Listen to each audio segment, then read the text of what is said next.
Guys, for this video, I'm going to be talking about Crash Bandicoot 2, Cortex Strikes Back.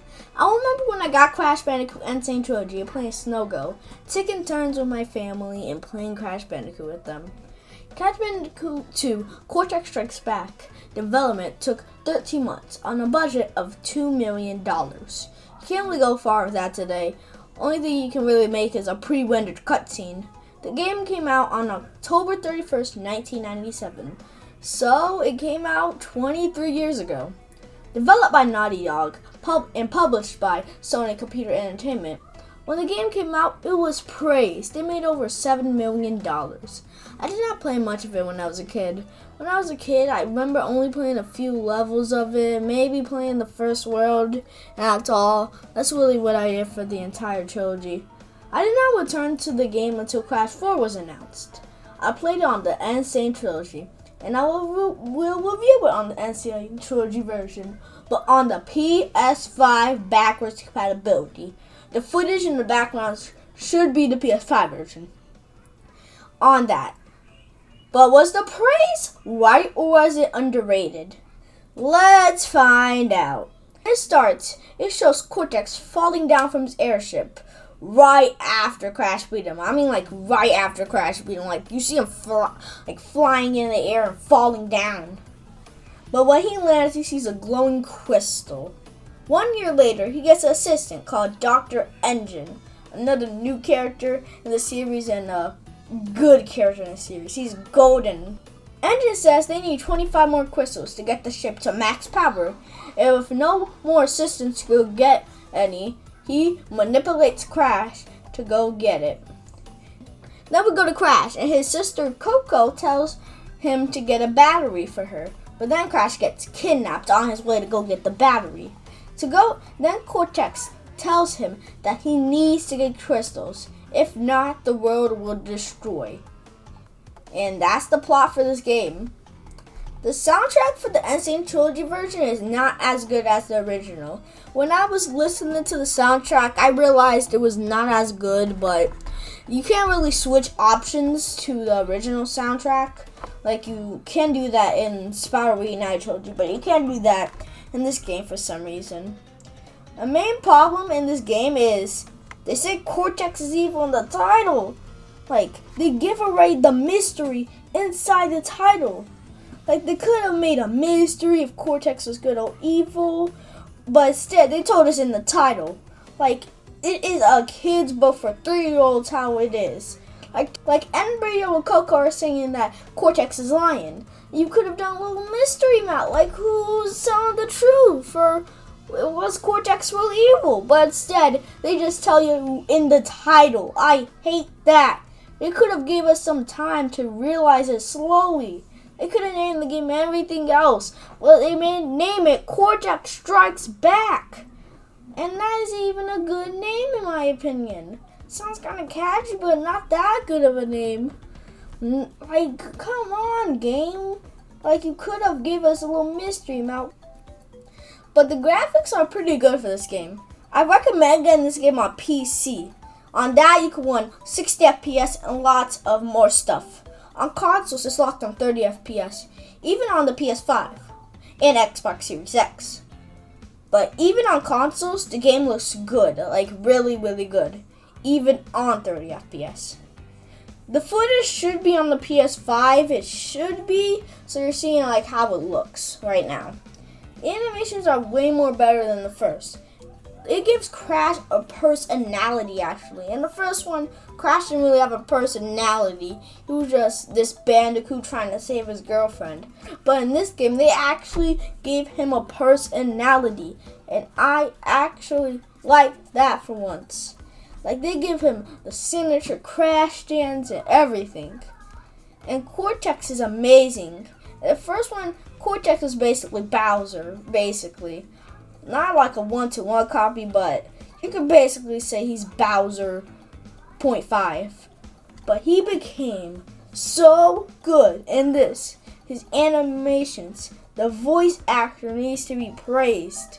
I like the Insane Trilogy voice actor more than the original. That's kind of controversial. I know. Might be controversial, but I like his voice way more. It's more goofy and it's way more goofy. And I like that it's more goofy. He doesn't take, you don't take him that seriously, and I like that. He's a top villain, the highlight of this game. And the bosses are so good. And Burrito set them to stop Crash from getting crystals. These bosses are basic, but super fun. And that's how you make characters like Tiny Tiger. And Engine is good. But the one big problem with Engine that he gets no screen time in this game. Absolutely none. There's that opening cutscene with him and that, but then it just jumps to a boss fight with him. Almost no screen time with him, which I do not like. But he gets a bigger role in future games, so I like that. Here is the stupid Cortex boss fight. You try to get him with the stupid jump pack controls.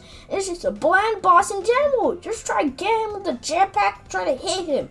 No innovation at all. No innovation. It is the worst controls I used in my life. I cannot play that.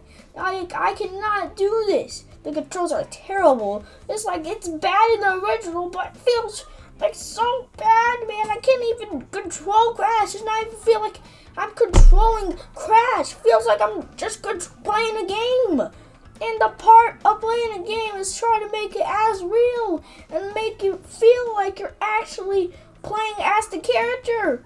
But it doesn't in this one. It was clunky.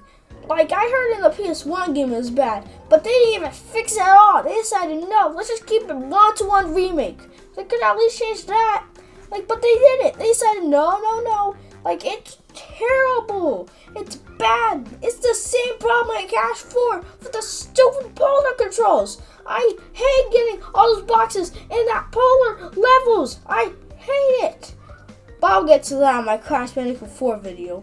But there's another problem is I always overshoot my jumps. Every single time I have to overshoot my jumps. I never make a jump, it feels like. It's like I'm overshooting the jump. Always missing jumps or just falling in general. I had to cut out so much of me dying because I was dying so much in this video when I was recording the footage. I cannot. I always overshoot my jumps all the time. But also Crash got some new moves. In this game, you can slide and belly flop. Belly flop just slows down the motion of the game, it feels like to me.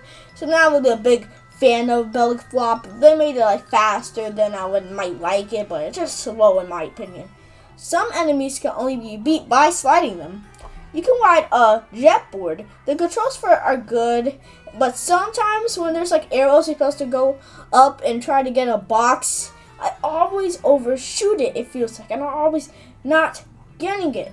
But the jet board controls are good, and the gems return. The main thing you need for 100% completion, if you're going for that. But 100% completion gives you the best ending, so you kind of have to if you really want to get the best ending. This time to get gems, you need to do activities, like going to an area and trying to do it as fast as possible for a certain amount of the area.